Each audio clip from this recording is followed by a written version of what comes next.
నందమూరి వెంకటేశ్వరరావు ఇది ఎన్టీ రామారావు గారి పుట్టిన ఊరు. ఈ ఊరిలో జరుగుతా ఉన్న ఈ నీరు చెట్టు ప్రోగ్రాం, ఈ చెట్టు కార్యక్రమం పేరు చెప్పి 3 అడుగులు 4 అడుగులు తవ్వితే ఎవరికైనా సిల్ట్ రిమూవల్ జరిగి కొద్దో గొప్ప రైతులకు మేలు జరిగే పరిస్థితి ఏదైనా వస్తుంది.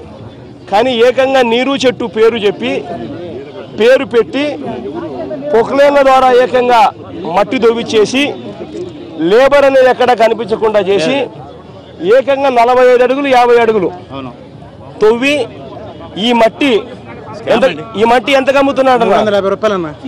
350 రూపాయలు. ట్రాక్టర్ 350 రూపాయలకు అమ్ముతా ఉన్నారు. ట్రాక్టర్ 350 రూపాయలకు మట్టి అమ్ముతా ఉన్నారు.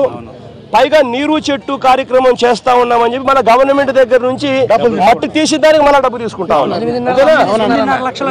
8.5 లక్షలు గవర్నమెంట్ దగ్గర నుంచి నీరు చెట్టు అనే కార్యక్రమం చేసినందుకు 8.5 లక్షలు తవ్వినందుకు తీసుకుంటా ఉన్నారు. లేబర్ పెట్టి తీసుకుంటున్నామని చెప్పి లేబర్ పెట్టి తవ్వించినామని చెప్పి రికార్డులలో రాసి, అంతేనా? ఇక్కడ చూస్తే పొక్లేను పెట్టి ఏకంగా 3 అడుగులు 4 అడుగులు కాకుండా ఏకంగా 45 అడుగులు 50 అడుగులు తవ్వి ఏకంగా దీంట్లో ఇంకా పశువులు గిసువులు ఏదైనా పడితే పొరపాటును కూడా ఇంకా బయటకు వచ్చే పరిస్థితి ఏమి ఉండదు.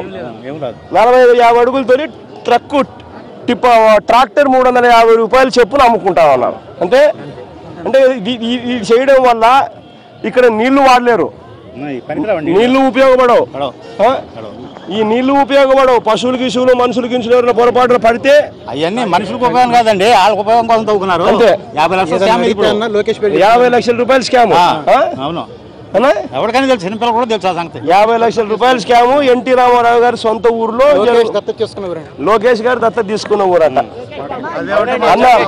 అన్న నందమూరి వెంకటేశ్వరరావు గారు ఎన్టీ రామారావు గారి బంధువులు. నేను కూడా చెప్పుకుంటా తమ్ముడు ప్రభు నందమూరి ఎన్టీ రామారావు గారి బంధువులు.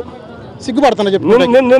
నిన్న కూడా నందమూరి బసవతారక రామ గారి బసవతారక రామ ఎన్టీ రామారావు గారి మొదటి భార్య బసవతారకం గారి బంధువులు నా దగ్గరకు వచ్చి మచిలీపట్నంలో వాళ్ళు పాపం 22 ఎకరాల భూమి వాళ్ళు వద్దు మాకు అమ్మము అని చెప్పి వాళ్ళంటే ఎంపీ ఎంత దారుణం అంటే 5 రోజుల పాటు స్టేషన్లలో అంటున్నా వాళ్ళ పిల్లోళ్ళను, చిన్న పిల్లోళ్ళను, భార్యలను అందరినీ స్టేషన్నే కూర్చోబెట్టుకోవడం అంట. పొద్దున్న నుంచి సాయంత్రం దాకా కూర్చోబెడతారంట.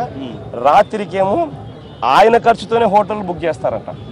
మళ్ళా చేసి హోటల్ తీసుకొని పోతారంట. మళ్ళీ పొద్దున్నే మళ్ళీ స్టేషన్కి తీసుకొస్తారంట. 5 రోజులు టార్చర్ భరించలేక ఆయన నా దగ్గరకు వచ్చి చెప్తా ఉంటే అసలు ఈ రాష్ట్రంలో వ్యవస్థ ఉందా? ఇంతకన్నా దారుణమైన పరిస్థితి ఏమన్నా ఉంటుందా? దీనివల్ల ప్రజలకు మేలు జరుగుతుందా, చెడు జరుగుతూ ఉందా? ఏమాత్రం ఆలోచన లేకుండా రైతులకు నష్టం జరుగుతుందని తెలిసినా కూడా ఇష్టం వచ్చిన పద్ధతిలో చేస్తూ ఉన్నారు.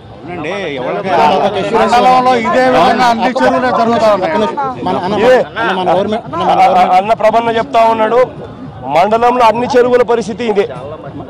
మండలంలోనే కాదు, 300 కాడకు తీసేసుకుంటున్నారన్న మట్టి కోసం. మేము సొంతంగా ఇంటికి మెరకు తోలుకోవడానికి వెళ్తే వాళ్ళకి 300 ట్రక్ ఇవ్వాలంటన్న. మన చేలో మట్టి.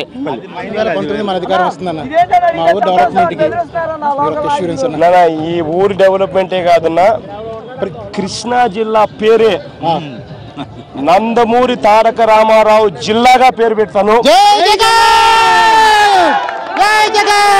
ఈ ఊరును బాగుపరుస్తాను, ఈ జిల్లాను బాగుపరుస్తాను.